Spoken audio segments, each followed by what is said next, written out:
TVN ਦੇਖਣ ਵਾਲੇ ਸਮੁੱਚੇ ਦਰਸ਼ਕਾਂ ਨੂੰ ਦਵਿੰਦਰ ਸਿੰਘ ਬੈਨੀਪਾਲ ਵੱਲੋਂ ਪਿਆਰ ਅਤੇ ਸਤਿਕਾਰ ਸਹਿਤ ਸਤਿ ਸ਼੍ਰੀ ਅਕਾਲ।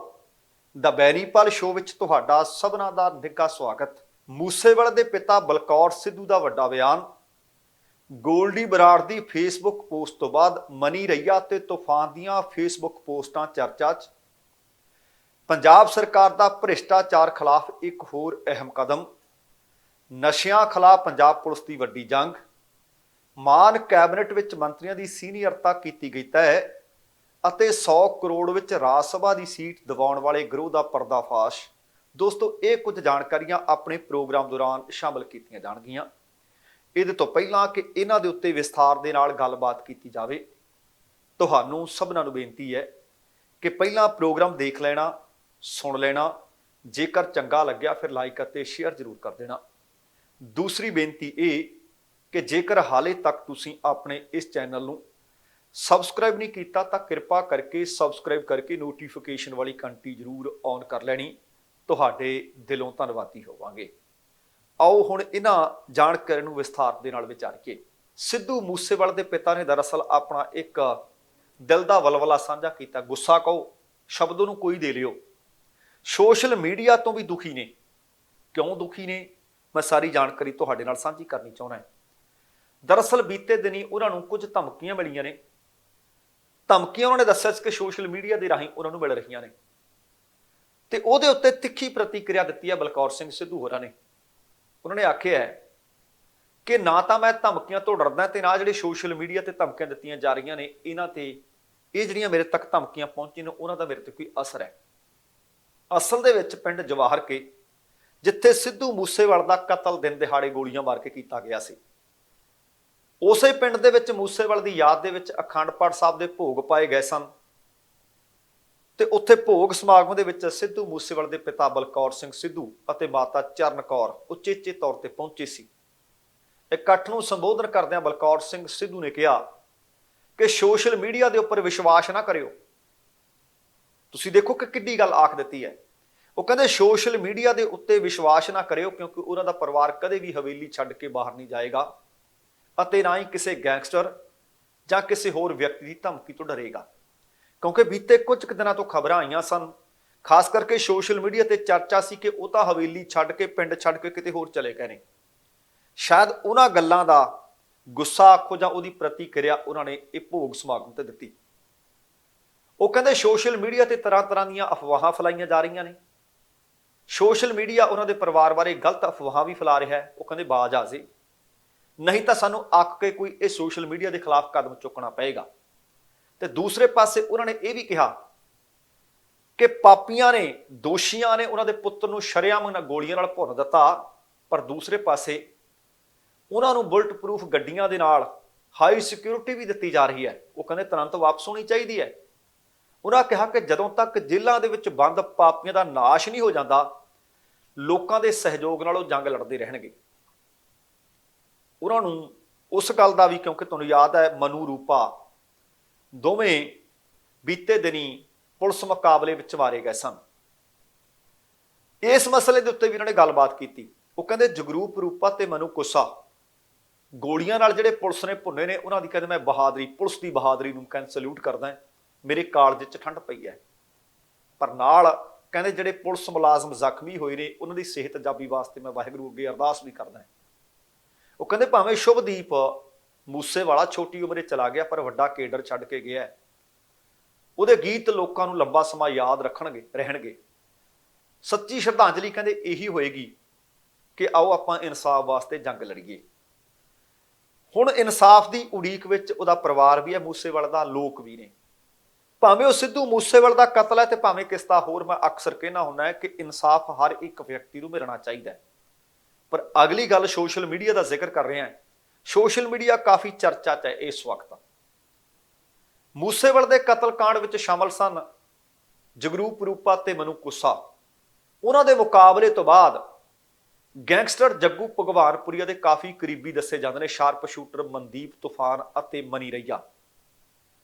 ਇਹਨਾਂ ਦੀਆਂ ਫੇਸਬੁੱਕ ਪੋਸਟਾਂ ਸਾਹਮਣੇ ਆਈਆਂ ਨੇ। ਆਪੋ ਆਪਣੇ ਫੇਸਬੁੱਕ ਖਾਤਿਆਂ ਤੇ ਜਿਹੜੀ ਪੋਸਟ ਪਾਈ ਆ ਉਹਨਾਂ ਵਿੱਚ ਉਹਨਾਂ ਨੇ ਕੁਝ ਆਪਣੀਆਂ ਸਫਾਈਆਂ ਦਿੱਤੀਆਂ ਨੇ। ਤੇ ਉਹਨਾਂ ਨੇ ਆਖਿਆ ਕਿ ਨਸ਼ਾ ਤਸਕਰਾਂ ਦੇ ਨਾਲ ਨਾ ਸਾਨੂੰ ਜੋੜੋ। ਮਨਦੀਪ ਤੂਫਾਨ ਅਤੇ ਮਨੀ ਨੇ ਤਕਰੀਬਨ ਇੱਕੋ ਹੀ ਪੋਸਟ ਹੈ, ਦੋਵਾਂ ਨੇ ਆਪੋ ਆਪਣੇ ਫੇਸਬੁੱਕ ਖਾਤਿਆਂ ਦੇ ਉੱਤੇ ਇਹ ਸਾਂਝੀ ਕੀਤੀ ਹੈ। ਇਹਦੇ 'ਚ ਲਿਖਿਆ ਹੋਇਆ ਹੈ ਕਿ ਮੀਡੀਆ ਜਨਤਾ ਦੀ ਤੀਸਰੀ ਅੱਖ ਅਤੇ ਤੀਸਰਾ ਕੰਨ ਹੁੰਦਾ ਹੈ। ਜੋ ਸਾਡੇ ਮੀਡੀਆ ਵਾਲੇ ਖਬਰਾਂ ਚਲਾ ਰਹੇ ਨੇ, ਇਹ ਕਹਿੰਦੇ ਝੂਠੀਆਂ ਚਲਾ ਰਹੇ ਨੇ, ਬਿਲਕੁਲ ਗਲਤ ਹੈ। ਦੋਵੇਂ ਲਿਖਦੇ ਆ ਕਿ ਮੈਂ ਤਾਂ ਅੱਜ ਤੱਕ ਕਦੇ ਕਿਸੇ ਦੀ ਝੂਠ ਨਹੀਂ ਖਾਧੀ, ਨਸ਼ਾ ਵੇਚਣਾ ਤੇ ਕਰਨਾ ਤਾਂ ਬਹੁਤ ਦੂਰ ਦੀ ਗੱਲ ਹੈ। ਉਹ ਕਹਿੰਦੇ 4 ਪੈਸਿਆਂ ਕਰਕੇ ਮੈਂ ਕਿਸੇ ਮਾਂ ਦਾ ਪੁੱਤ ਨਸ਼ੇ ਤੇ ਨਹੀਂ ਲਾ ਸਕਦਾ। ਦੋਵੇਂ ਆਪੋ ਆਪਣੇ ਖਾਤਿਆਂ 'ਚ ਲਿਖਦੇ ਆ। ਪਰ ਮੀਡੀਆ ਕਹਿੰਦੇ ਖਬਰਾਂ ਨਾ ਚਲਾਵੇ, ਇਸ ਤਰ੍ਹਾਂ ਦੀਆਂ ਆਪਣੀ ਭੂਮਿਕਾ ਸਹੀ ਢੰਗ ਨਾਲ ਨਿਭਾਵੇ। ਦੱਸਣਾ ਬਣਦਾ ਹੈ ਕਿ ਮਨਦੀਪ ਤੂਫਾਨ ਤੇ ਮਨੀ ਰਈਆ ਦੋਵੇਂ ਜੱਗੂ ਭਗਵਾਨਪੁਰੀਆ ਦੇ ਖਾਸ ਮਖਾਸ ਨੇ ਅਤੇ ਦੋਵਾਂ ਦਾ ਨਾਮ ਵੀ ਮੂਸੇਵਾਲੇ ਕਤਲकांड ਦੇ ਵਿੱਚ ਸਾਹਮਣੇ ਆਇਆ ਸੀ। ਇਸ ਮਸਲੇ ਦੇ ਵਿੱਚ ਗ੍ਰਿਫਤਾਰ ਕੀਤੇ ਗਏ ਸੰਦੀਪ ਕਾਹਲੋਂ ਦੇ ਘਰ ਵੀ ਇਹ ਦੋਵੇਂ ਰੁਕੇ ਦੱਸੇ ਜਾ ਰਹੇ ਸੀ। ਇੱਥੋਂ ਹੀ ਮੁਲਜ਼ਮਾਂ ਨੂੰ ਸੰਦੀਪ ਨੇ ਅੰਮ੍ਰਿਤਸਰ ਦੇ ਘੋੜਿਆਂ ਦੇ ਵਪਾਰੀ ਸਤਵੀਰ ਦੀ ਫਾਰਚੂਨਰ ਗੱਡੀ ਦੇ ਵਿੱਚ ਹਥਿਆਰ ਦੇ ਕੇ ਮੂਸੇਵਾਲੇ ਦੇ ਕਤਲ ਲਈ ਭੇਜਿਆ ਸੀ। ਫਿਲਹਾਲ ਪੁਲਿਸ ਦੋਵਾਂ ਨੂੰ ਗ੍ਰਿਫਤਾਰ ਕਰਨ ਦੀ ਕੋਸ਼ਿਸ਼ ਕਰ ਰਹੀ ਹੈ, ਪਰ ਦੋਵੇਂ ਹਾਲੇ ਤੱਕ ਪੁਲਿਸ ਦੀ ਗ੍ਰਿਫਤ ਤੋਂ ਬਾਹਰ ਨੇ। ਬੀਤੇ ਕਈਆਂ ਦਿਨਾਂ ਤੋਂ ਲਗਾਤਾਰ ਛਾਪੇਮਾਰੀ ਕੀਤੀ ਜਾ ਰਹੀ ਹੈ ਤੇ ਉਧਰਲੇ ਪਾਸੇ ਜਦੋਂ ਗੋਲਡੀ ਬਰਾੜ ਦੀ ਪੋਸਟ ਆਈ ਹੈ ਕਿ 8 ਲੋਕ ਮੂਸੇਵਾਲੇ ਦੇ ਕਤਲकांड ਵਿੱਚ ਸ਼ਾਮਲ ਸਨ ਤੇ ਪੁਲਿਸ ਨੇ ਦੀਪਕ ਮੁੰਡੀ, ਤੂਫਾਨ ਅਤੇ ਮਨੀ ਰਈਆ ਦੀ ਗ੍ਰਿਫਤਾਰੀ ਵਾਸਤੇ ਛਾਪੇਮਾਰੀਆਂ ਵਧਾ ਦਿੱਤੀਆਂ ਨੇ। ਅਗਲੀ ਜਿਹੜੀ ਖਬਰ ਹੈ, ਅਸਲ ਦੇ ਵਿੱਚ ਸਾਨੂੰ ਇਸ ਹੱਦ ਤੱਕ ਇਸ ਕਗਾਰ ਦੇ ਵਿੱਚ ਲਿਆਉਣ ਦੇ ਵਿੱਚ ਬੇਰੁਜ਼ਗਾਰੀ ਦਾ, ਭ੍ਰਿਸ਼ਟਾਚਾਰ ਦਾ, ਨਸ਼ਿਆਂ ਦਾ ਬਹੁਤ ਵੱਡਾ ਹੱਥ ਹੈ। ਭ੍ਰਿਸ਼ਟਾਚਾਰ ਦੇ ਖਿਲਾਫ ਪੰਜਾਬ ਸਰਕਾਰ ਕਹਿੰਦੀ ਹੈ ਕਿ ਅਸੀਂ ਜ਼ੀਰੋ ਟੋਲਰੈਂਸ ਹੈ, ਸਹਿਣਸ਼ੀਲਤਾ ਹੈ ਹੀ ਨਹੀਂ। ਹੁਣ ਦੇਖਦੇ ਹਾਂ ਕਿ ਅੱਗੇ ਚੱਲ ਕੇ ਕਿਸ ਤਰ੍ਹਾਂ ਦੇ ਨਤੀਜੇ ਨਿਕਲਦੇ ਆ। ਪਰ ਆਹ ਨਤੀਜਾ ਇੱਕ ਹੋਰ ਚੰਗਾ ਸਾਹਮਣੇ ਆਇਆ ਹੈ, ਕਿਉਂਕਿ ਭਗਵੰਤ ਮਾਨ ਹੋਰਾਂ ਦੇ ਵੱਲੋਂ, ਪੰਜਾਬ ਦੇ ਮੁੱਖ ਮੰਤਰੀ ਦੇ ਵੱਲੋਂ ਇੱਕ WhatsApp ਨੰਬਰ ਵੀ ਜਾਰੀ ਕੀਤਾ। ਲੋਕ ਉਹਦੇ ਤੇ ਵੀ ਧੜਾ-ਧੜ ਸ਼ਿਕਾਇਤਾਂ ਦੇ ਰਹੇ ਨੇ। ਹੁਣ ਜਾਣਕਾਰੀ ਮਿਲ ਰਹੀ ਹੈ ਕਿ ਸਰਕਾਰ ਦੇ ਵੱਲੋਂ ਨਾਰਕੋਟਿਕਸ ਕੰਟਰੋਲ ਸੈੱਲ ਫਿਰੋਜ਼ਪੁਰ ਦੇ inspector Parminder Singh, ASI Angrez Singh, head constable Joginder Singh ਨੂੰ ਮੁਅੱਤਲ ਕਰ ਦਿੱਤਾ ਗਿਆ ਹੈ। ਦੋਸ਼ ਬੜੇ ਸੰਗੀਨ ਹੈ ਇਹਨਾਂ ਤੇ। ਦੋਸ਼ ਇਹ ਹੈ ਕਿ ਇਹਨਾਂ ਨੇ 2 ਨੌਜਵਾਨਾਂ, ਕਮਲਜੀਤ ਸਿੰਘ ਪੁੱਤਰ ਬਲਜੀਤ ਸਿੰਘ ਜਿਹੜਾ ਗੁਰੂ ਤੇਗ ਬਹਾਦਰ ਨਗਰ ਲੁਧਿਆਣਾ ਦਾ ਰਹਿਣ ਵਾਲਾ ਹੈ, ਅਤੇ ਗੌਰਵ ਪਾਰਕ ਪੁੱਤਰ ਲక్ష్ਮੀ ਨਾਰਾਇਣ, ਇਹ ਬੀਕਾਨੇਰ ਦਾ ਰਹਿਣ ਵਾਲਾ ਹੈ। ਇਹਨਾਂ ਦੇ ਉੱਤੇ 1 ਕਿਲੋ ਹੈਰੋਇਨ ਅਤੇ 5 ਲੱਖ ਰੁਪਏ ਦੀ ਡਰੱਗ ਮਨੀ ਦਾ ਕੇਸ ਬਣਾ ਦਿੱਤਾ ਅਤੇ ਕੇਸ ਝੂਠਾ ਦੱਸਿਆ ਜਾ ਰਿਹਾ ਹੈ। ਪੰਜਾਬ ਦੇ ਮੁੱਖ ਮੰਤਰੀ ਭਗਵੰਤ ਮਾਨ ਅਤੇ DGP ਪੰਜਾਬ ਨੂੰ ਜਿਵੇਂ ਹੀ ਇਸ ਘਟਨਾ ਦਾ ਪਤਾ ਲੱਗਾ ਤਾਂ ਉਹਨਾਂ ਨੇ ਆਖਿਆ ਕਿ ਤੁਰੰਤ ਉੱਚ ਅਧਿਕਾਰੀ ਇਹਦੀ ਜਾਂਚ ਕਰਨ। ਜਾਂਚ ਦੇ ਵਿੱਚ ਜੋ ਕੁਝ ਸਾਹਮਣੇ ਆਇਆ, ਪਤਾ ਲੱਗਿਆ ਕਿ ਫੜੇ ਗਏ ਨੌਜਵਾਨਾਂ ਦੇ ਖਿਲਾਫ ਪੁਲਿਸ ਨੇ ਪੈਸੇ ਕਮਾਉਣ ਦੇ ਲਾਲਚ ਦੇ ਵਿੱਚ ਝੂਠਾ ਮੁਕੱਦਮਾ ਦਰਜ ਕੀਤਾ, ਦਬਾਅ ਪਾ ਕੇ ਉਹਨਾਂ ਕੋਲੋਂ ਪੈਸੇ ਲਏ। ਫਿਰੋਜ਼ਪੁਰ ਛਾਉਣੀ ਦੇ ਵਿੱਚ ਪੁਲਿਸ ਵੱਲੋਂ ਇੰਸਪੈਕਟਰ ਪਰਮਿੰਦਰ ਸਿੰਘ ਬਾਜਵਾ, ਅੰਗਰੇਜ਼ ਸਿੰਘ ਤੇ ਜੋਗਿੰਦਰ ਸਿੰਘ ਦੇ ਖਿਲਾਫ IPC ਦੀਆਂ ਧਾਰਾਵਾਂ 166, 167, 195, 471, 218 ਅਤੇ 120B ਅਤੇ NDPS ਐਕਟ ਦੀਆਂ ਧਾਰਾਵਾਂ ਤਹਿਤ ਮੁਕੱਦਮਾ ਦਰਜ ਕਰ ਲਿਆ ਗਿਆ ਹੈ। ਦੱਸਣਾ ਬਣਦਾ ਕਿ ਬਹੁਤ ਵੱਡੀ ਗੱਲ ਹੈ, ਹੈਰਾਨੀ ਦੀ ਗੱਲ ਇਹ ਹੈ ਕਿ ਨਾਰਕੋਟਿਕਸ ਕੰਟਰੋਲ ਸੈੱਲ ਦੀ ਪੁਲਿਸ ਦੇ ਕੋਲ 1 ਕਿਲੋ ਹੈਰੋਇਨ ਆਖਰ ਆਈ ਕਿੱਥੋਂ? ਇਹ ਬਹੁਤ ਵੱਡਾ ਸਵਾਲ ਹੈ ਕਿ ਜਿਹੜੀ ਇਹ ਦੋਵੇਂ ਮੁੰਡਿਆਂ ਤੇ ਪਾ ਦਿੱਤੀ 1 ਕਿਲੋ ਹੈਰੋਇਨ, ਕੋਈ 1 ਗ੍ਰਾਮ ਜਾਂ 10 ਗ੍ਰਾਮ ਨਹੀਂ, 1 ਕਿਲੋਗ੍ਰਾਮ, ਉਹ ਆਈ ਕਿੱਥੋਂ? ਕਿੱਥੋਂ ਫੜੀ? ਕਿ ਪਹਿਲਾਂ ਕਿਤੋਂ ਫੜ ਲਈ ਸੀ, ਦੱਸੀ ਨਹੀਂ ਗਈ? ਬਹੁਤ ਸਵਾਲ ਨੇ ਇਸ ਕੇਸ ਦੇ ਵਿੱਚ। ਮੈਨੂੰ ਉਮੀਦ ਹੈ ਕਿ ਜਿਵੇਂ ਜਿਵੇਂ ਜਾਂਚ ਅੱਗੇ ਵਧੂ ਉਵੇਂ ਉਵੇਂ ਇਸ ਕੇਸ ਦੇ ਵਿੱਚ ਕਈ ਹੋਰ ਹੈਰਾਨੀਜਨਕ ਖੁਲਾਸੇ ਹੋ ਸਕਦੇ ਆ। ਦੱਸਣਾ ਬਣਦਾ ਕਿ ਜਦੋਂ ਇਹਨਾਂ ਪੁਲਿਸ ਮੁਲਾਜ਼ਮਾਂ ਤੋਂ ਪੁੱਛਗਿੱਛ ਕੀਤੀ ਗਈ ਤਾਂ ਇਸ ਮਸਲੇ ਦੇ ਵਿੱਚ ਕੋਈ ਸਪਸ਼ਟੀਕਰਨ ਦੇ ਨਹੀਂ ਸਕੇ।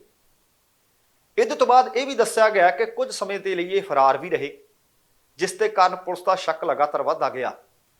ਪੰਜਾਬ ਦੇ DGP ਗੌਰਵ ਯਾਦਵ ਨੇ ਕਿਹਾ ਕਿ ਪੁਲਿਸ ਦੇ ਵਿੱਚ ਬਹੁਤ ਸਾਰੀਆਂ ਕਾਲੀਆਂ ਭੇਡਾਂ ਨੇ ਜਿਨ੍ਹਾਂ ਨੂੰ ਪਛਾਣਿਆ ਜਾਊ, ਸਹਿਣ ਨਹੀਂ ਕੀਤਾ ਜਾ ਸਕਦਾ, ਤੇ ਇਹਨਾਂ ਦੀ ਪਛਾਣ ਕਰਕੇ ਉਹਨਾਂ ਦੇ ਖਿਲਾਫ ਸਖਤ ਤੋਂ ਸਖਤ ਕਾਰਵਾਈ ਕੀਤੀ ਜਾਏਗੀ। ਜਿਸ ਤਰ੍ਹਾਂ ਮੈਂ ਕੱਲ ਆਖਿਆ ਸੀ ਕਿ ਭਾਵੇਂ ਗੁਰਦਾਸਪੁਰ ਜੇਲ੍ਹ ਹੈ, ਭਾਵੇਂ ਬਠਿੰਡਾ ਜੇਲ੍ਹ ਹੈ, ਭਾਵੇਂ ਅੰਮ੍ਰਿਤਸਰ ਜੇਲ੍ਹ ਹੈ, ਜੇ ਜੇਲ੍ਹ ਦੇ ਅੰਦਰ ਕੈਦੀ ਨਸ਼ੇੜੀ ਮਿਲ ਰਹੇ ਨੇ, ਡੋਪ ਟੈਸਟ ਪੋਜ਼ਿਟਿਵ ਆ ਰਹੇ ਨੇ, ਤਾਂ ਭਾਈ ਇਹ ਭੇਡਾਂ ਪਛਾਣਨ ਦੀ ਲੋੜ ਹੈ। ਤੇ ਅਗਲੀ ਜਿਹੜੀ ਖਬਰ ਹੈ ਉਹ ਭਗਵੰਤ ਮਾਨ ਸਰਕਾਰ ਦੇ ਜਿਹੜੇ ਮੰਤਰੀ ਹੈ ਉਹਨਾਂ ਦੀ ਸੀਨੀਅਰਤਾ ਤੈਅ ਕਰਨੀ ਪਈ ਹੈ। ਦਰਅਸਲ ਇਹ ਤੈਅ ਕਰਨੀ ਲਾਜ਼ਮੀ ਬੜੀ ਹੁੰਦੀ ਹੈ। ਮੁੱਖ ਮੰਤਰੀ ਭਗਵੰਤ ਮਾਨ ਦੇ ਹੁਕਮਾਂ ਤੇ ਪੰਜਾਬ ਸਰਕਾਰ ਦੇ ਪਰਸਨਲ ਵਿਭਾਗ ਨੇ ਮੰਤਰੀ ਮੰਡਲ ਦੀਆਂ ਮੀਟਿੰਗਾਂ ਦੇ ਵਿੱਚ ਸੀਨੀਅਰਤਾ ਦੇ ਆਧਾਰ ਤੇ ਹੁਣ ਮੰਤਰੀਆਂ ਨੂੰ ਇੱਕ ਪੱਤਰ ਜਾਰੀ ਕਰ ਦਿੱਤਾ ਹੈ। ਸੀਨੀਅਰਤਾ ਤੈਅ ਕਰਨ ਤੋਂ ਬਾਅਦ ਹੁਣ ਮੰਤਰੀ ਸੀਨੀਅਰਤਾ ਦੇ ਹਿਸਾਬ ਦੇ ਨਾਲ ਕੈਬਨਿਟ ਮੀਟਿੰਗਾਂ ਵਿੱਚ ਬੈਠਿਆ ਕਰਨਗੇ। ਇਹ ਸੂਚੀ ਜਾਰੀ ਹੋਣ ਤੋਂ ਬਾਅਦ ਮੁੱਖ ਮੰਤਰੀ ਭਗਵੰਤ ਮਾਨ ਤੋਂ ਬਾਅਦ ਸੀਨੀਅਰ ਦੱਸੇ ਗਏ ਨੇ ਹਰਪਾਲ ਚੀਮਾ ਦੂਸਰੇ ਨੰਬਰ ਤੇ ਹੈ। ਉਹਨਾਂ ਤੋਂ ਬਾਅਦ ਪੰਜਾਬ ਦੇ ਲੋਕ ਸੰਪਰਕ ਮੰਤਰੀ ਅਮਨ ਅਰੋੜਾ ਸੀਨੀਅਰਤਾ ਦੀ ਸੂਚੀ ਵਿੱਚ ਤੀਸਰੇ ਸਥਾਨ ਤੇ ਹੈ, ਜਦੋਂ ਕਿ ਪਹਿਲਾਂ 10ਵੇਂ ਸਥਾਨ ਤੇ ਸੀ।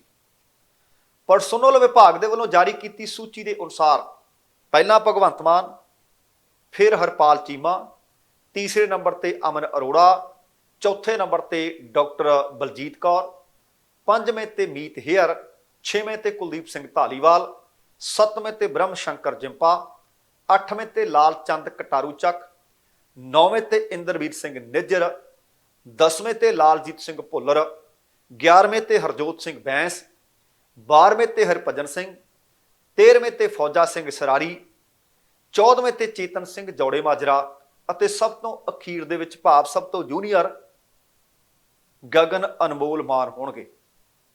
ਹੁਣ ਪਹਿਲਾਂ ਹੁੰਦਾ ਕੀ ਸੀ ਕਿ ਪੰਜਾਬ ਦੇ ਵਿੱਚ ਇਹ ਜਿਹੜੀ ਸੂਚੀ ਸੀਨੀਅਰਤਾ ਦੀ ਕੋਈ ਤੈਅ ਨਹੀਂ ਸੀ ਕੀਤੀ ਹੋਈ। ਮੰਤਰੀ ਮੰਡਲ ਦੀਆਂ ਮੀਟਿੰਗਾਂ ਦੇ ਵਿੱਚ ਮੰਤਰੀ ਨੂੰ ਅੱਗੇ ਪਿੱਛੇ ਬੈਠਣਾ ਪੈਂਦਾ ਸੀ।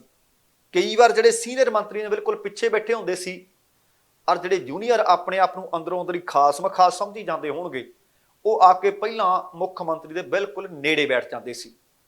ਇਸ ਵਾਸਤੇ ਆ ਮੀਟਿੰਗ ਦੇ ਵਿੱਚ ਸੀਨੀਅਰਤਾ ਦੇ ਆਧਾਰ ਤੇ ਬੈਠਣ ਦਾ ਪ੍ਰਬੰਧ ਕੀਤਾ ਜਾ ਸਕਿਆ ਕਰੇਗਾ ਅਤੇ ਉਸੇ ਹਿਸਾਬ ਨਾਲ ਉਹਨਾਂ ਦੀ ਚੇਅਰ ਦੇ ਸਾਹਮਣੇ ਉਹਨਾਂ ਦਾ ਨਾਮ ਲਿਖ ਕੇ ਵੀ ਰੱਖ ਦਿੱਤਾ ਜਾਇਆ ਕਰੇਗਾ। ਅਸਲ ਦੇ ਵਿੱਚ ਇਹ ਪ੍ਰੋਟੋਕਾਲ ਹੈ, ਇਸ ਦਾ ਹੋਣਾ ਬੜਾ ਲਾਜ਼ਮੀ ਸੀ। ਤੇ ਆ ਇੱਕ ਹੋਰੀ ਕੱਛ ਚੋਂ ਮੂੰਗਲੀ ਨਿਕਲ ਕੇ ਆ ਗਈ, ਪਤਾ ਲੱਗਿਆ ਤੇ ਖਬਰ ਆਈ ਹੈਰਾਨੀਜਨਕ ਕਿ 100 ਕਰੋੜ ਰੁਪਈਆ ਦਿਓ, ਭਾਵੇਂ ਰਾਜ ਸਭਾ ਦੀ ਮੈਂਬਰੀ ਲੈ ਲਓ ਤੇ ਭਾਵੇਂ ਕਿਸੇ ਸੂਬੇ ਦੀ ਗਵਰਨਰੀ ਲੈ ਲਓ, ਜਾਂ ਕਿਸੇ ਸੂਬੇ ਦੇ ਵਿੱਚ ਤੁਸੀਂ ਕੈਬਨਿਟ ਮੰਤਰੀ ਬਣ ਜਾਓ। ਹੁਣ ਆਹ 100 ਕਰੋੜ ਰੁਪਏ ਦੇ ਵਿੱਚ ਰਾਜ ਸਭਾ ਦੀ ਸੀਟ ਦਿਵਾਉਣ ਅਤੇ ਰਾਜਪਾਲ ਬਣਵਾਉਣ ਦਾ ਦਾਅਵਾ ਕਰਨ ਵਾਲਾ ਇੱਕ ਗਰੋਹ ਗ੍ਰਿਫਤਾਰ ਕੀਤਾ ਗਿਆ।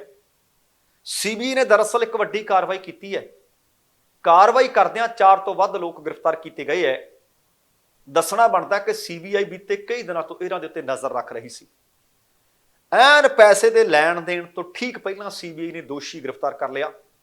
ਉਹਦੇ ਕੋਲੋਂ ਪੁੱਛਗਿੱਛ ਹਾਲੇ ਵੀ ਜਾਰੀ ਹੈ ਤਾਂ ਕਿ ਉਹਦੇ ਹੋਰ ਸਾਥੀਆਂ ਤੇ ਇਹ ਗਰੋਹ ਦੇ ਵਿੱਚ ਕਿੰਨੇ ਕੁ ਮੈਂਬਰ ਨੇ ਉਹਨਾਂ ਦਾ ਵੀ ਪਤਾ ਲਾਇਆ ਜਾ ਸਕੇ।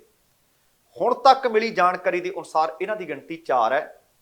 ਫਿਲਹਾਲ 100 ਕਰੋੜ ਰੁਪਏ ਦਾ ਸੌਦਾ ਤੈਅ ਹੋਣ ਦੀ ਗੱਲ ਜ਼ਰੂਰ ਸਾਹਮਣੇ ਆ ਗਈ ਹੈ। ਅਸਲ ਦੇ ਵਿੱਚ ਇਸ ਗੱਲ ਦਾ ਖੁਲਾਸਾ ਇੰਝ ਹੋਇਆ ਕਿ ਸੀਬੀਆਈ ਦੇ ਅਧਿਕਾਰੀ ਬੀਤੇ ਕੁਝ ਕੁ ਹਫ਼ਤਿਆਂ ਤੋਂ ਫੋਨ ਇੰਟਰਸਪੇਟਰ ਦੇ ਜ਼ਰੀਏ ਕੁਝ ਫੋਨ ਸੁਣ ਰਹੇ ਸੀ, ਸਕੈਨ ਕਰ ਰਹੇ ਸੀ। ਬੀਤੇ ਕਈ ਦਿਨਾਂ ਤੋਂ ਇਹਨਾਂ ਦੇ ਉੱਤੇ ਨਜ਼ਰ ਰੱਖੀ ਹੋਈ ਸੀ। ਜਦੋਂ ਇਹ ਡੀਲ ਐਨ ਫਾਈਨਲ ਹੋਣ ਲੱਗੀ, ਆਖਰੀ ਇਹਨੂੰ ਸ਼ੋਹਾਂ ਦਿੱਤੀਆਂ ਜਾਣ ਲੱਗੀਆਂ, ਉਸੇ ਵਕਤ ਸੀਬੀਆਈ ਦੀ ਟੀਮ ਨੇ ਦੋਸ਼ੀ ਨੂੰ ਜਾ ਕੇ ਦਬੋਚ ਲਿਆ। ਸੀਬੀਆਈ ਦੀ ਟੀਮ ਨੇ 4 ਦੋਸ਼ੀਆਂ ਦੀ ਪਹਿਚਾਣ ਕਰ ਲਈ ਹੈ। ਇਹਨਾਂ ਵਿੱਚ ਮਹਾਰਾਸ਼ਟਰ ਦੇ ਕਮਲਾਕਰ ਪ੍ਰੇਮ ਕੁਮਾਰ ਬਾਂਦਗਰ, ਕਰਨਾਟਕ ਦੇ ਰਵਿੰਦਰ ਨਾਇਕ, ਦਿੱਲੀ ਦੇ ਮਹਿੰਦਰਪਾਲ ਅਰੋੜਾ ਤੇ ਅਭਿਸ਼ੇਕ ਬੂਰਾ ਇਸ ਡੀਲ ਦੇ ਵਿੱਚ ਸ਼ਾਮਲ ਦੱਸੇ ਗਏ ਹੈ। ਇਹਨਾਂ ਕੋਲੋਂ ਪੁੱਛ ਪੜਤਾਲ ਕੀਤੀ ਜਾ ਰਹੀ ਹੈ। ਦੱਸਣਾ ਬਣਦਾ ਕਿ ਇਸ ਤਰ੍ਹਾਂ ਦਾ ਮਾਮਲਾ ਕੁਝ ਕੁ ਸਮਾਂ ਪਹਿਲਾਂ ਮਹਾਰਾਸ਼ਟਰ ਦੇ ਵਿੱਚੋਂ ਵੀ ਸਾਹਮਣੇ ਆਇਆ ਸੀ, ਜਿੱਥੇ ਭਾਜਪਾ ਦੇ ਇੱਕ ਵਿਧਾਇਕ ਤੋਂ 100 ਕਰੋੜ ਰੁਪਏ ਦੀ ਮੰਗ ਕੀਤੀ ਗਈ ਸੀ। ਉਹਦੇ ਬਦਲੇ ਏਕਨਾਥ ਸ਼ਿੰਦੇ ਦੀ ਕੈਬਨਿਟ ਦੇ ਵਿੱਚ ਉਹਨੂੰ ਮੰਤਰੀ ਬਣਾਉਣ ਦਾ ਆਫਰ ਦਿੱਤਾ ਗਿਆ ਸੀ। ਵਿਧਾਇਕ ਦੀ ਸ਼ਿਕਾਇਤ ਤੇ ਪੁਲਿਸ ਦੀ ਕ੍ਰਾਈਮ ਬ੍ਰਾਂਚ ਨੇ ਧੋਖਾਧੜੀ ਕਰਨ ਦੇ ਦੋਸ਼ ਦੇ ਵਿੱਚ 4 ਵਿਅਕਤੀ ਗ੍ਰਿਫਤਾਰ ਕੀਤੇ ਸੀ। ਇਹਨਾਂ ਦੋਸ਼ੀਆਂ ਨੇ 3 ਤੋਂ 4 ਵਿਧਾਇਕਾਂ ਦੇ ਸਾਹਮਣੇ ਇਸ ਤਰ੍ਹਾਂ ਦੀ ਆਫਰ, ਇਸੇ ਤਰ੍ਹਾਂ ਦੀ ਪੇਸ਼ਕਸ਼ ਕੀਤੀ ਸੀ ਕਿ 100 ਕਰੋੜ ਰੁਪਈਆ ਦਿਓ, ਮੰਤਰੀ ਮੰਡਲ ਦੇ ਵਿੱਚ ਤੁਹਾਨੂੰ ਸ਼ਾਮਲ ਕਰਵਾ ਦਿੱਤਾ ਜਾਏਗਾ। ਹੁਣ ਜਾਂਚ ਦੇ ਵਿੱਚੋਂ ਕੀ ਨਿਕਲ ਕੇ ਸਾਹਮਣੇ ਆਉਂਦਾ ਹੈ, ਇਹ ਤਾਂ ਸਮਾਂ ਦੱਸੇਗਾ। ਇਹ ਵੀ ਜਾਂਚ ਦਾ ਵਿਸ਼ਾ ਹੈ ਕਿ ਕੀ ਇਹ 100 ਕਰੋੜ ਰੁਪਈਆ ਲੈ ਕੇ ਪਹਿਲਾਂ ਕਿਸੇ ਨੂੰ ਮੰਤਰੀ ਮੰਡਲ ਵਿੱਚ ਸ਼ਾਮਲ ਕਰਵਾ ਚੁੱਕੇ ਨੇ, ਕੀ ਕਿਸੇ ਨੂੰ ਰਾਜ ਸਭਾ ਦੀ ਮੈਂਬਰੀ ਦਵਾ ਚੁੱਕੇ ਨੇ, ਕੀ ਕਿਸੇ ਨੂੰ ਕਿਸੇ ਸੂਬੇ ਦਾ ਗਵਰਨਰ ਲਗਵਾ ਚੁੱਕੇ ਨੇ। ਜੇ ਕਰ ਚੁੱਕੇ ਨੇ, ਇਹਦਾ ਮਤਲਬ ਗਵਰਨਰ ਕੌਣ ਲਾਉਂਦਾ ਹੈ? ਕੇਂਦਰ ਸਰਕਾਰ। ਰਾਜ ਸਭਾ ਕੌਣ ਦਿੰਦੀ ਹੈ? ਕੋਈ ਨਾ ਕੋਈ ਪਾਰਟੀ ਜਿਹਦਾ ਵੀ ਜਿੰਨੇ ਉਹਨਾਂ ਦੇ ਹਿੱਸੇ 'ਚ ਖਾਤੇ 'ਚ MLA ਆਉਂਦੇ ਆ। ਹੁਣ ਇਹ ਸੱਚਮੁੱਚ ਬਹੁਤ ਵੱਡਾ ਇੱਕ ਗਰੋਹ ਫੜਿਆ ਗਿਆ ਹੈ। ਹੁਣ ਇਹਦੇ ਤੋਂ ਇਹ ਵੀ ਇੱਕ ਗੱਲ ਸਮਝਣ ਵਾਲੀ ਹੈ ਕਿ ਜੇਕਰ ਕੋਈ ਬੰਦਾ 100 ਕਰੋੜ ਰੁਪਈਆ ਲੈ ਕੇ ਗਵਰਨਰ ਲੱਗਦਾ ਹੈ, ਰਾਜਪਾਲ ਜਾਂ ਰਾਜ ਸਭਾ ਦਾ ਮੈਂਬਰ ਜਾਂ ਕਿਸੇ ਮੰਤਰੀ ਮੰਡਲ ਵਿੱਚ ਸ਼ਾਮਲ ਹੁੰਦਾ ਹੈ, ਤਾਂ ਉਹ ਕਿੰਨੇ ਗੁਣਾ ਵੱਧ ਬਣਾਉਂਦਾ ਹੋਊ? 10 ਗੁਣਾ, 20 ਗੁਣਾ, 100 ਗੁਣਾ।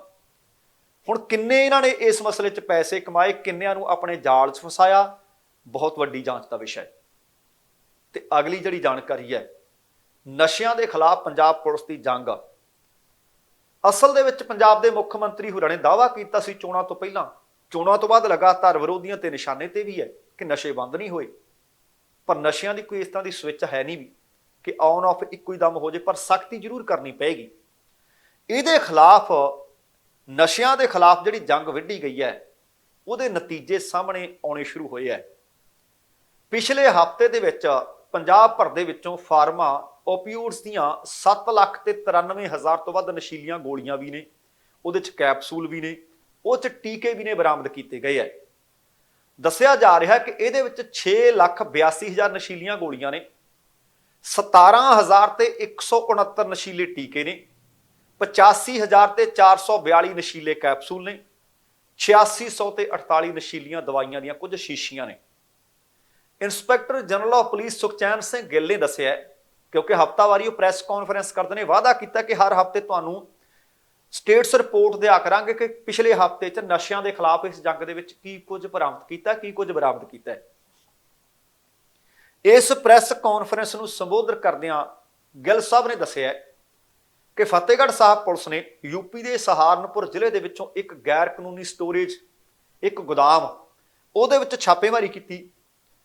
ਛਾਪੇਮਾਰੀ ਦੇ ਦੌਰਾਨ 7 ਲੱਖ ਤੋਂ ਵੱਧ ਇਹ ਨਸ਼ੀਲੀਆਂ ਗੋਲੀਆਂ, ਟੀਕੇ, ਕੈਪਸੂਲ ਬਰਾਮਦ ਕੀਤੇ। ਫਾਰਮਾਸਿਊਟੀਕਲ ਡਰੱਗ ਕਾਰਟਲ ਦਾ ਵੱਡਾ ਪਰਦਾਫਾਸ਼ ਹੋਇਆ ਤੇ ਬਰਾਮਦਗੀ ਹੋਈ। ਉਹਨਾਂ ਕਿਹਾ ਕਿ ਬੀਤੇ ਸਮੇਂ ਦੇ ਵਿੱਚ ਵੀ ਅਸੀਂ ਲਗਾਤਾਰ ਡੂੰਘਾਈ ਦੇ ਨਾਲ ਜਾਂਚ ਪੜਤਾਲ ਕਰ ਰਹੇ ਸੀ, ਜਿਸ ਦੇ ਵਿੱਚ ਪੁਲਿਸ ਨੇ ਬੁਪਰੇਨੋਰਫਾਈਨ ਦੇ 175 ਟੀਕੇ ਅਤੇ ਐਵੀਲ ਦੀਆਂ 175 ਸ਼ੀਸ਼ੀਆਂ ਬਰਾਮਦ ਕਰਕੇ 2 ਵਿਅਕਤੀਆਂ ਨੂੰ ਗ੍ਰਿਫਤਾਰ ਕੀਤਾ ਸੀ ਅਤੇ ਇਹ ਚਮਕੌਰ ਸਾਹਿਬ ਦੇ ਵਿੱਚ ਗ੍ਰਿਫਤਾਰ ਕੀਤੇ ਗਏ ਸੀ। ਉਹਨਾਂ ਦੀ ਗ੍ਰਿਫਤਾਰੀ ਤੋਂ ਬਾਅਦ ਮੁੱਖ ਸਪਲਾਇਰ ਨੂੰ ਫੜਨ ਦੇ ਵਿੱਚ ਸਾਨੂੰ ਮਦਦ ਮਿਲੀ। ਦੱਸਣਾ ਬਣਦਾ ਕਿ ਪੰਜਾਬ ਦੇ ਡੀਜੀਪੀ ਗੌਰਵ ਯਾਦਵ ਨੇ ਸਾਰੇ ਸੀਪੀਜ਼ ਨੂੰ, ਐਸਐਸਪੀਜ਼ ਨੂੰ ਸਖਤ ਹਦਾਇਤਾਂ ਚਾੜੀਆਂ ਹੋਈਆਂ ਨੇ ਕਿ ਉਹ ਹਰੇਕ ਮਾਮਲੇ ਤੇ ਖਾਸ ਤੌਰ ਤੇ ਨਸ਼ਿਆਂ ਦੀ ਬਰਾਮਦਗੀ ਨਾਲ ਸੰਬੰਧਿਤ ਮਾਮਲੇ ਦੇ ਵਿੱਚ ਅਗਲੇ ਪਿਛਲੇ ਸਾਰੇ ਸਬੰਧ ਦੇਖਣ, ਬਰੀਕੀ ਨਾਲ ਦੇਖਣ, ਜਾਂਚ ਕਰਨ। ਉਹਦੀ ਮਾਤਰਾ ਭਾਵੇਂ ਥੋੜੀ ਹੋਵੇ ਤੇ ਭਾਵੇਂ ਵੱਧ ਹੋਵੇ। ਨਸ਼ਿਆਂ ਦੇ ਬਾਰੇ ਹਫ਼ਤਾਵਾਰੀ ਅਪਡੇਟ ਦਿੰਦਿਆਂ ਆਈਜੀਪੀ ਨੇ ਦੱਸਿਆ ਕਿ ਪੰਜਾਬ ਪੁਲਿਸ ਨੇ ਬੀਤੇ ਇੱਕ ਹਫ਼ਤੇ ਦੌਰਾਨ ਪੰਜਾਬ ਭਰ ਦੇ ਵਿੱਚ NDPS ਐਕਟ ਦੇ ਅਧੀਨ 399 FIRs, ਜਿਨ੍ਹਾਂ ਵਿੱਚ 40 ਵਪਾਰਕ ਨਸ਼ਾ ਤਸਕਰੀ ਨਾਲ ਸੰਬੰਧਿਤ ਨੇ, ਦਰਜ ਕਰਕੇ 508 ਨਸ਼ਾ ਤਸਕਰ ਤੇ ਸਪਲਾਇਰਾਂ ਨੂੰ ਗ੍ਰਿਫਤਾਰ ਵੀ ਕੀਤਾ ਹੈ। ਇਹਦੇ ਤੋਂ ਇਲਾਵਾ ਪੁਲਿਸ ਨੇ ਪਿਛਲੇ ਹਫ਼ਤੇ NDPS ਕੇਸਾਂ ਦੇ ਵਿੱਚ ਲੋੜੀਂਦੇ 31 ਭਗੌੜੇ ਜਿਹੜੇ ਦੋਸ਼ੀ ਸਨ, ਪੁਲਿਸ ਦੇ ਹੱਥ ਨਹੀਂ ਸੀ ਆ ਸਕੇ, ਉਹਨਾਂ ਨੂੰ ਵੀ ਗ੍ਰਿਫਤਾਰ ਕੀਤਾ ਹੈ। ਵੱਡੀ ਮਾਤਰਾ ਦੇ ਵਿੱਚ ਫਾਰਮਾ ਓਪੀਓਡਸ ਬਰਾਮਦ ਕਰਨ ਤੋਂ ਇਲਾਵਾ ਪੰਜਾਬ ਭਰ ਦੇ ਸੰਵੇਦਨਸ਼ੀਲ ਰਸਤਿਆਂ ਤੇ ਨਾਕੇ ਵੀ ਲਾਏ ਗਏ। ਨਸ਼ਾ ਪ੍ਰਭਾਵਿਤ ਇਲਾਕਿਆਂ 'ਚ ਘੇਰਾਬੰਦੀ ਕੀਤੀ ਗਈ, ਤਲਾਸ਼ੀ ਮੁਹਿੰਮ ਚਲਾਈ ਗਈ। ਉਸ ਮੁਹਿੰਮ ਦੇ ਵਿੱਚ ਤਕਰੀਬਨ 8.5 ਕਿਲੋ ਦੇ ਨੇੜੇ ਤੇੜ ਹੈਰੋਇਨ ਬਰਾਮਦ ਕੀਤੀ ਹੈ। ਤਕਰੀਬਨ 32 ਕਿਲੋ ਤੋਂ ਵੱਧ ਅਫੀਮ, 53 ਕਿਲੋ ਤੋਂ ਵੱਧ ਗਾਂਜਾ ਅਤੇ 140 ਕੁਇੰਟਲ ਭੁੱਕੀ ਬਰਾਮਦ ਕੀਤੀ। ਇਹਦੇ ਤੋਂ ਇਲਾਵਾ ਉਹਨਾਂ ਨੇ ਦੱਸਿਆ ਕਿ 11 ਲੱਖ ਤੇ 73,000 ਡਰੱਗ ਮਨੀ ਵੀ ਬਰਾਮਦ ਹੋਈ। ਨਸ਼ਾ ਤਸਕਰੀ ਦੇ ਬਾਬਤ ਉਹਨਾਂ ਨੇ ਜਦੋਂ ਗੱਲਬਾਤ ਕੀਤੀ, ਉਹ ਕਹਿੰਦੇ ਹੁਣ ਤਾਂ ਹੱਦ ਹੋਈ ਪਈ ਹੈ ਕਿ ਐਂਬੂਲੈਂਸ ਵਰਗੀਆਂ ਜਿਹੜੀਆਂ ਐਮਰਜੈਂਸੀ ਸੇਵਾਵਾਂ ਦੇਣ ਵਾਲੇ ਵਾਹਨ ਨੇ, ਗੱਡੀਆਂ ਨੇ, ਉਹਨਾਂ ਦੀ ਵਰਤੋਂ ਕੀਤੀ ਜਾ ਰਹੀ ਹੈ ਤੇ ਇਹ ਗੰਭੀਰ ਚਿੰਤਾ ਦਾ ਵਿਸ਼ਾ ਹੈ। ਤੁਹਾਨੂੰ ਯਾਦ ਹੋਣਾ ਹੈ ਕਿ ਬੀਤੇ ਦਿਨੀ ਪੰਜਾਬ ਬੋਲਦਾ ਦੇ ਵਿੱਚ ਆਪਾਂ ਖਬਰ ਸਾਂਝੀ ਕੀਤੀ ਸੀ ਕਿ ਮੋਹਾਲੀ ਪੁਲਿਸ ਨੇ ਐਤਵਾਰ ਦਾ ਦਿਨ ਸੀ, ਅੰਬਾਲਾ ਚੰਡੀਗੜ੍ਹ ਹਾਈਵੇ ਤੇ ਪਿੰਡ ਦੱਪੜ ਦੇ ਨੇੜੇ ਇੱਕ ਸਪੈਸ਼ਲ ਨਾਕੇਬੰਦੀ ਕੀਤੀ ਹੋਈ ਸੀ। ਐਂਬੂਲੈਂਸ ਨੂੰ ਹੱਥ ਦਿੱਤਾ, ਮਰੀਜ਼ ਵਿੱਚ ਪਿਆ ਸੀ, ਕੋਲ ਇੱਕ ਬੰਦਾ ਬੈਠਾ ਸੀ, ਸਰਾਣਾ ਜਿਹੜਾ ਹੇਠਾਂ ਲਿਆ ਹੋਇਆ ਸੀ ਸਿਰ ਦੇ, 8 ਕਿਲੋ ਅਫੀਮ ਉਹਦੇ ਵਿੱਚੋਂ ਬਰਾਮਦ ਹੋਈ ਤੇ 3 ਵਿਅਕਤੀ ਕਾਬੂ ਕੀਤੇ ਸੀ। ਉਹਨਾਂ ਕਿਹਾ ਕਿ ਇਸ ਘਟਨਾ ਦੇ ਮੱਦੇਨਜ਼ਰ ਸਾਰੇ ਸੀਪੀਸ, ਐਸਐਸਪੀ ਨੂੰ ਅਸਲ ਐਂਬੂਲੈਂਸਾਂ ਦੀ ਸੂਚੀ ਪ੍ਰਾਪਤ ਕਰਨ ਹਸਪਤਾਲਾਂ ਤੇ ਐਂਬੂਲੈਂਸ ਸੇਵਾਵਾਂ ਪ੍ਰਦਾਨ ਕਰਨ ਵਾਲੀਆਂ ਗੈਰ ਸਰਕਾਰੀ ਸੰਸਥਾਵਾਂ ਦੇ ਨਾਲ ਮੀਟਿੰਗਾਂ ਕਰਨ ਵਾਸਤੇ ਵੀ ਆਖ ਦਿੱਤਾ ਹੈ, ਤਾਂ ਜੋ ਅਸਲ ਮਰੀਜ਼ ਨੂੰ, ਅਸਲ ਐਂਬੂਲੈਂਸ ਨੂੰ ਸੁਰੱਖਿਅਤ ਰਸਤਾ ਮੁਹੱਈਆ ਕਰਵਾਇਆ ਜਾ ਸਕੇ ਅਤੇ ਗਲਤ ਕੰਮਾਂ ਦੇ ਵਾਸਤੇ ਜਿਹੜੀਆਂ ਇਹ ਐਮਰਜੈਂਸੀ ਸੇਵਾਵਾਂ ਵਾਲੀਆਂ ਗੱਡੀਆਂ ਨੇ, ਐਂਬੂਲੈਂਸਿਸ ਨੇ, ਇਹਨਾਂ ਦੀ ਵਰਤੋਂ ਆ ਜਿਹੜੇ ਸਮਾਜ ਵਿਰੋਧੀ ਅਨਸਰ ਨੇ ਉਹ ਕਰ ਨਾ ਸਕਣ ਤੇ ਉਹਨਾਂ ਤੇ ਸਖਤ ਨਜ਼ਰ ਰੱਖੀ ਜਾ ਸਕੇ। ਹੁਣ ਇਹ ਵੀ ਆਖਿਆ ਗਿਆ ਹੈ ਕਿ ਜਿਹੜੇ ਸੰਵੇਦਨਸ਼ੀਲ ਇਲਾਕੇ ਨੇ ਉਹਨਾਂ ਦੀ ਸ਼ਨਾਖਤ ਕੀਤੀ ਜਾਵੇ, ਨਸ਼ਾ ਤਸਕਰਾਂ ਦੇ ਉੱਤੇ ਨਕੇਲ ਕਸੀ ਜਾਵੇ, ਨਸ਼ਾ ਵੇਚਣ ਵਾਲੇ ਸਾਰੇ ਵਿਅਕਤੀਆਂ ਨੂੰ ਕਾਬੂ ਕਰਨ ਲਈ ਤਲਾਸ਼ੀ ਮੁਹਿੰਮ ਸ਼ੁਰੂ ਕਰਨ ਦੇ ਹੁਕਮ ਵੀ ਦਿੱਤੇ ਗਏ ਨੇ। ਨਾਲ ਪੁਲਿਸ ਮੁਖੀਆਂ ਨੂੰ ਇਹ ਵੀ ਹਦਾਇਤ ਕੀਤੀ ਗਈ ਹੈ ਕਿ ਫੜੇ ਗਏ ਸਾਰੇ ਨਸ਼ਾ ਤਸਕਰਾਂ ਦੀ ਜਾਇਦਾਦ ਵੀ ਜ਼ਬਤ ਕੀਤੀ ਜਾਵੇ ਤਾਂ ਜੋ ਉਹਨਾਂ ਤੋਂ ਨਜਾਇਜ਼ ਰਾਸ਼ੀ ਬਰਾਮਦ ਕੀਤੀ ਜਾ ਸਕੇ। ਤੇ ਨਾਲ ਇਹ ਵੀ ਆਖ ਦਿੱਤਾ ਗਿਆ ਹੈ ਕਿ ਜਿਹੜੇ ਇਲਾਕਿਆਂ ਦੇ ਵਿੱਚ ਨਸ਼ਾ ਤਸਕਰਾਂ ਦਾ ਭੋਗ ਪਾ ਦਿੱਤਾ ਜਾਏਗਾ, ਗ੍ਰਿਫਤਾਰ ਕਰ ਲਏ ਜਾਣਗੇ, ਨਸ਼ਾ ਮੁਕਤ ਇਲਾਕੇ ਹੋ ਜਾਣਗੇ, ਉੱਥੋਂ ਦੇ ਥਾਣਾ ਮੁਖੀਆਂ ਨੂੰ, ਪੁਲਿਸ ਮੁਖੀਆਂ ਨੂੰ ਸਨਮਾਨਿਤ ਵੀ ਕੀਤਾ ਜਾਏਗਾ। ਹੁਣ ਵੇਖਦੇ ਹਾਂ ਕਿ ਜਿਹੜੀ ਨਸ਼ਿਆਂ ਦੇ ਖਿਲਾਫ ਇਹ ਵੱਡੀ ਮੁਹਿੰਮ, ਇਹ ਵੱਡੀ ਜੰਗ ਵਿੱਢ ਦਿੱਤੀ ਹੈ ਕਿ ਆਉਣ ਵਾਲੇ ਦਿਨਾਂ ਦੇ ਵਿੱਚ, ਆਉਣ ਵਾਲੇ ਸਮੇਂ ਵਿੱਚ ਇਹਦੇ ਹੋਰ ਕਿਹੋ ਜਿਹੇ ਸਾਰਥਕ ਨਤੀਜੇ ਸਾਹਮਣੇ ਆਉਂਦੇ ਹੈ। ਪਰ ਇਹਦੇ ਲਈ ਹਰ ਇੱਕ ਵਿਅਕਤੀ ਨੂੰ ਆਪੋ ਆਪਣਾ ਯੋਗਦਾਨ ਜ਼ਰੂਰ ਪਾਉਣਾ ਪਏਗਾ। ਸੋ ਦੋਸਤੋ, ਇਹ ਸੀ ਕੁੱਲ ਮਿਲਾ ਕੇ ਆਪਣਾ ਅੱਜ ਦਾ ਪ੍ਰੋਗਰਾਮ। ਉਮੀਦ ਕਰ ਰਹੇ ਹਾਂ ਤੁਹਾਨੂੰ ਚੰਗਾ ਲੱਗਿਆ ਹੋਵੇਗਾ। ਜੇਕਰ ਪ੍ਰੋਗਰਾਮ ਚੰਗਾ ਲੱਗਿਆ ਤਾਂ ਕਿਰਪਾ ਕਰਕੇ ਲਾਈਕ ਅਤੇ ਸ਼ੇਅਰ ਜ਼ਰੂਰ ਕਰ ਦੇਣਾ। ਜੇਕਰ ਹਾਲੇ ਤੱਕ ਤੁਸੀਂ ਆਪਣੇ ਇਸ ਚੈਨਲ ਨੂੰ ਸਬਸਕ੍ਰਾਈਬ ਨਹੀਂ ਕੀਤਾ ਤਾਂ ਕਿਰਪਾ ਕਰਕੇ ਸਬਸਕ੍ਰਾਈਬ ਕਰਕੇ ਨੋਟੀਫਿਕੇਸ਼ਨ ਵਾਲੀ ਘੰਟੀ ਜ਼ਰੂਰ ਔਨ ਕਰ ਲੈਣੀ। ਤੁਹਾਡੇ ਦਿਲੋਂ ਧੰਨਵਾਦੀ ਹੋਵਾਂਗੇ। ਹੁਣ ਸਮਾਂ ਸਮਾਪਤ ਹੈ। ਜਾਣ ਤੋਂ ਪਹਿਲਾਂ ਕਹਾਂਗਾ, ਜ਼ਿੰਦਗੀ ਜਿੰਦਾ ਦਿਲੀ ਦਾ ਨਾਮ ਹੈ। ਦਵਿੰਦਰ ਸਿੰਘ ਬੈਨੀਪਾਲ ਨੂੰ ਆਗਿਆ ਦਿਓ। ਸਤਿ ਸ਼੍ਰੀ ਅਕਾਲ ਤੇ ਰੱਬ ਰਾਖਾ।